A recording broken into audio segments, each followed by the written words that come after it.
뜨거운 여름날에 나무 그늘에서 쉬고 있던 호기심이 아주 많은 아기 낙타가 엄마 낙타에게 이렇게 물었습니다. 엄마, 우리는 왜 등에 혹이 2개나 있어요? 너무 불편해요. 엄마가 말합니다. 아가, 우리 낙타는 사막에 사는 동물이란다. 뜨거운 사막에서 살려면 물도 필요하고 또 사막엔 먹을 것도 없는데 우리 등에 있는 혹에서 물도 만들고 에너지도 만들 수 있는 지방이 있단다. 그래서 뜨거운 사막에서도 오래 견딜 수 있지. 아, 그렇구나. 그러면 혹이 아니라 물통이네요.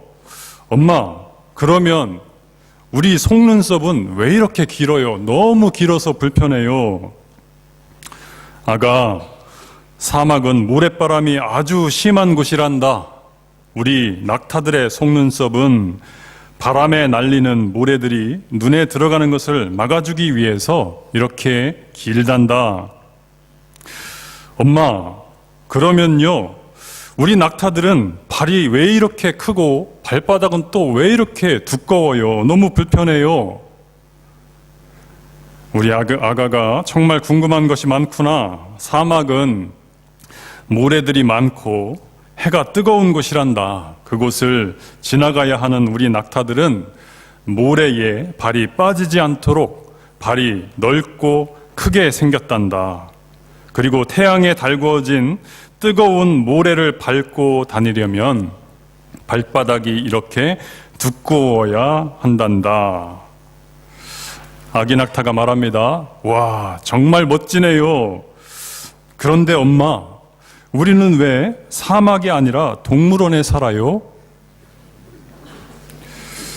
잘 이해가 안 가십니까? 여러분, 어떤 기분이 드세요? 동물원 얼마나 편하고 좋습니까? 때마다 물 주고 밥 주고 목욕시켜주고 똥 싸면 똥 치워주고 사막 그 뜨거운 모래밭 안 걸어도 되고 사람들의 무거운 짐 대신 안 날라줘도 되고요. 편안하게 살다가 저 세상 가면은 얼마나 행복할까요? 그런데 왜 자꾸만 이 낙타 엄마와 아들을 생각하면 슬프고 안타깝고 애처로운 그러한 마음이 들까요? 여러분, 소명과 사명이라고 하는 말을 들어보셨을 줄 압니다.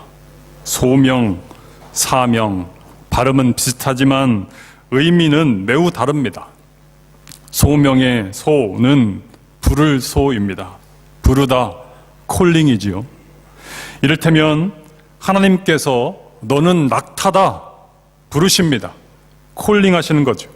낙타 등에 혹을 주셨고요. 긴 눈썹을 주셨고요. 두꺼운 발바닥을 주셨습니다. 낙타로 부르심, 그걸 소명이라고 합니다. 사명의 사는 심부름할 때의 그 사자입니다. 맡기신 일, 미션이라고 하죠. 하나님께서 낙타에게 주신 사명이 무엇입니까? 동물원에서 편안한 삶을 살라고 한 것이 아니라 사막 위에 모래밭을 걸으라 라고 하는 것이죠.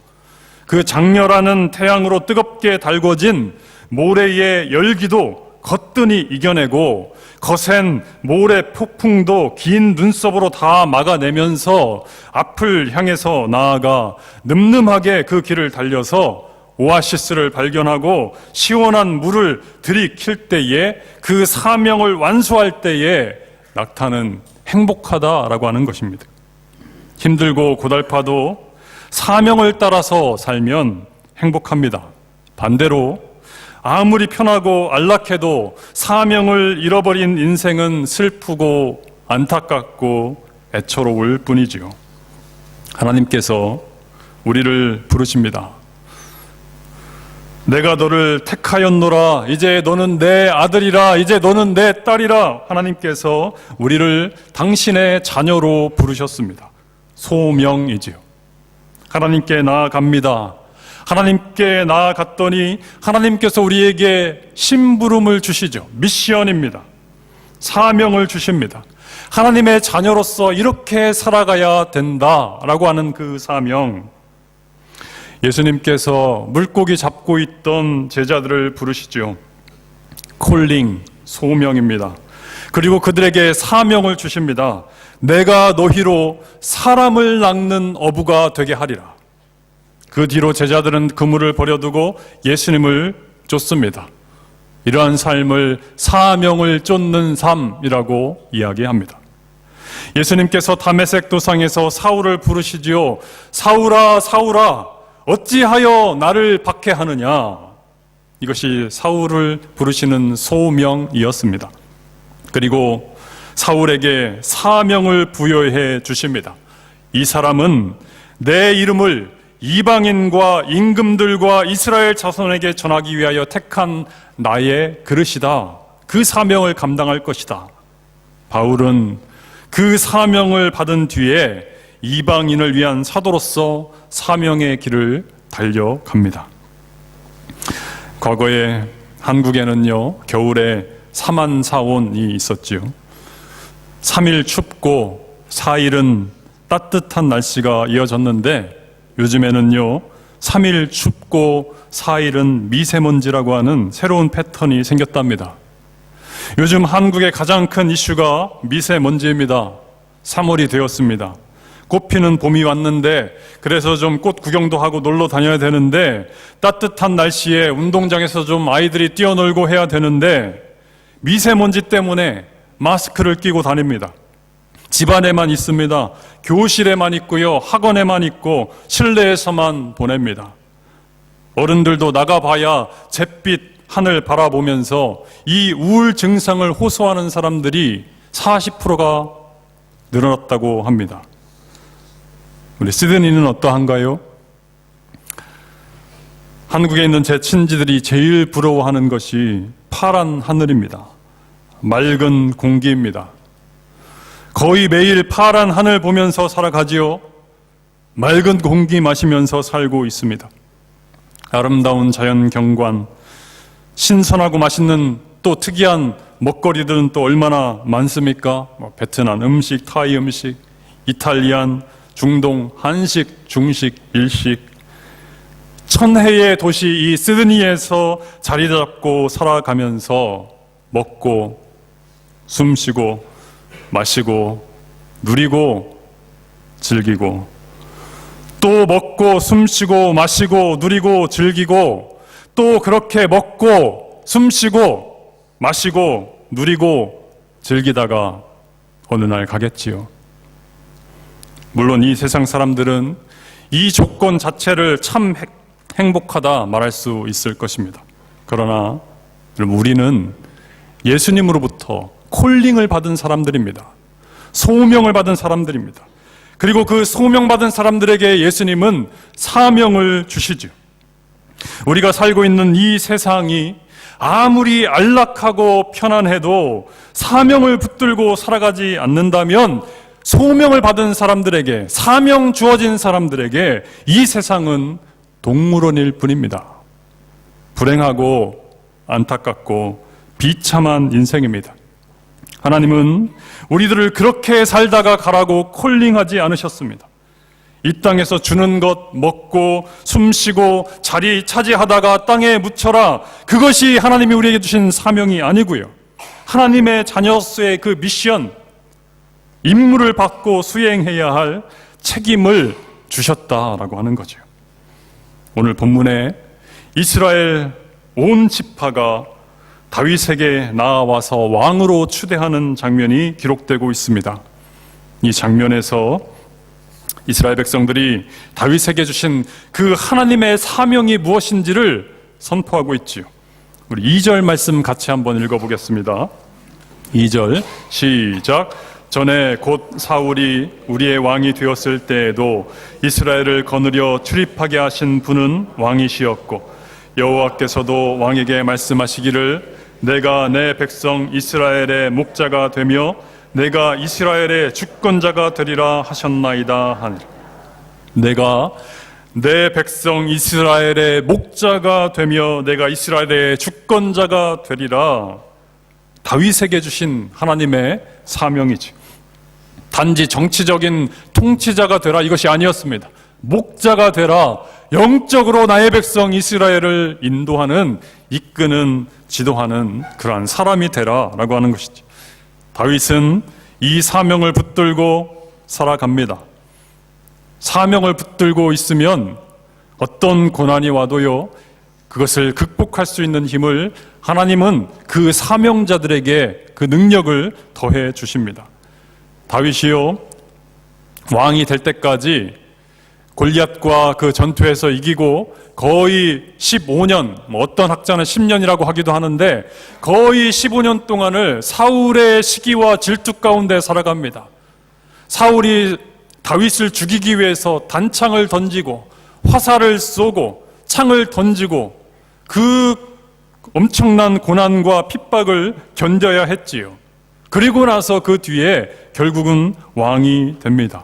그 견딜 수 있는 힘, 바로 이 사명, 하나님께서 주셨던 이 사명, 내가 내 백성 이스라엘의 목자가 되며 내가 이스라엘의 주권자가 되리라, 이 사명을 붙들고 있었기에 그가 그 모진 고난의 세월을 이겨낼 수 있었다라고 하는 것이죠. 다윗의 부하들 중에는요, 왜 당하고만 있습니까? 사울 왕 제거해 버립시다, 이렇게 주장하는 사람들도 있었습니다. 하지만 다윗은 기다리고 또 기다립니다. 그 고난 속에서도 인내하지요. 그 인내의 힘, 바로 이 사명을 붙들고 있었기 때문이다 라고 하는 거죠. 그 사명을 붙들고 하나님의 방법으로 다윗은 왕이 됩니다. 그리고 왕이 되어서 다윗은 하나님의 궤를 다윗 성으로 옮기고 이스라엘의 예배를 회복하죠. 그리고 다윗이 가는 곳마다, 싸우는 전쟁마다 하나님께서 다윗에게 승리를 주십니다. 이렇게 승승장구하던 다윗의 인생 가운데 갑자기 무너지는 그 사건이 있었죠. 무엇이었습니까? 바로 그의 부하였던 우리아의 아내 밧세바를 범한 사건이 일어납니다. 그런데요, 이 사건은 어느 날 갑자기 일어난 사건이 아니고요, 전조 증상이 있었습니다. 어떤 증상이었냐면, 그 전까지 다윗은 전쟁을 할 때에는요, 가장 앞서서 그 자기의 병사들을 이끌고 전쟁터에 나갔습니다. 같이 싸웠습니다. 병사들을 인솔했습니다. 그런데 이 사건이 있기 바로 직전에 그 전투가 무엇이었냐면 암몬과의 전투였는데, 이때에는 다윗이 전쟁터에 나가지 않고 예루살렘에 머뭅니다. 예루살렘에 있습니다. 보통 때 같으면 다윗이 예루살렘에 있었어도 정말 기도하면서 그 병사들을 위해서 이기게 해달라고 하나님 메어 달렸을 텐데 다윗이 기도하지 않아요. 한번 사무엘하 읽어보십시오. 그 전까지는 하나님께 기도하고 하나님께 응답받고 그리고 실행하고, 또 어떤 일이 있을 때 하나님께 묻고 응답받고 실행하고 하나님과 동행하는 삶을 살던 그 다윗이 이때에는 하나님께 묻지도 않습니다. 기도하지 않습니다. 자기 병사들을 의지하죠. 백전백승하니까 아마 그 가운데 자만심, 교만이 생겼던 것 같습니다. 그리고는 바로 밧세바를 범하는, 우리아를 최전방에 보내서 죽게 만드는 그러한 치명적인 오류를, 실수를 범하고 말았죠. 하나님의 마음에 합한 자였던 다윗도 기도하지 않고 사명을 잃어버리니까 바로 타락하고 범죄하지 않습니까? 우리는 더 얼마나 강력하게 하나님의 말씀, 하나님의 사명을 붙들어야 하겠습니까? 사명이 하나님 주시는 미션, 임무라면 우리에게 주시는 하나님의 사명은 과연 구체적으로 무엇일까요? 우리가 붙들어야 할 사명은 어디에서 우리가 발견할 수 있을까요? 기도하면 어느 날 하나님께서 얘야, 네 사명은 이것이다, 이렇게 음성으로 말씀해 주실까요? 가장 확실한 사명, 우리에게 주신 그 사명은 바로 이 성경책에 다 기록이 되어 있습니다. 모든 그리스도인들이 따라야 할, 지켜야 할, 이루어야 할 그 사명, Great Commission이라고 하죠. 지상 대명령, 예수님이 우리에게 주신 그 명령, 마태복음 28장 19절과 20절입니다. 그러므로 너희는 가서 모든 민족을 제자로 삼아 아버지와 아들과 성령의 이름으로 세례를 베풀고 내가 너희에게 분부한 모든 것을 가르쳐 지키게 하라. 제자 삼고 세례를 주고 말씀을 가르치고 전도하는 것, 우리 모두에게 주신, 우리 모든 그리스도인들에게 주신 하나님의 사명이다라고 하는 것입니다. 또 하나님의 말씀은 이렇게 우리에게 가르치죠. 하나님은 영이시니 예배하는 자가 영과 진리로 예배할지니라. 영과 진리로 예배하라. 하나님이 우리에게 주시는 사명입니다. 또 하나님의 말씀 우리에게 이렇게 말씀합니다. 서로 사랑하라. 서로 사랑하는 것, 하나님이 우리에게 주시는 사명입니다. 특별히 개인마다 다르게 주시는 사명도 있습니다. 달란트를 주셨는데, 우리 각자에게 다른 은사들을 주셨는데 은사에 따라서 주시는 사명도 있습니다. 어떤 성도님은 부엌에서 참 잘 하시는 그런 사명이 있고, 어떤 성도님은 주일학교에서 교사로 섬기는 그런 가르침의 사명이 있고, 어떤 성도님은 찬양대에서 찬양하는 그런 사명이 있고요. 기도하는데 자꾸만 누군가가 생각이 납니다. 기도하는데 자꾸만 그 사람이 중보 기도가 됩니다. 그리고 기도하는데 그 사람을 돕고 싶은 긍휼의 마음이 생긴다. 하나님이 바로 그 순간 여러분에게 주시는 사명입니다. 더 자고 싶은데 새벽 4시만 되면 자동적으로 눈이 번쩍번쩍 떠진다. 새벽 제단 쌓으라는 하나님의 사명입니다. 교회에 주어진 직분이 있지요. 또는 목사로서의 직분, 장로님, 권사님, 안수 집사님, 서리 집사님들, 각 부서마다 그 직분들 하나님께서 맡겨주신 사명입니다. 이 사명을 잃은 자의 결과가 무엇입니까? 사명을 놓치면요, 분별력이 사라집니다. 무엇이 의로운 삶인지, 하나님께서 우리에게 원하시는 삶이 무엇인지 이것이 흐려집니다. 무뎌집니다. 그리고는 타락하게 되는 것이죠.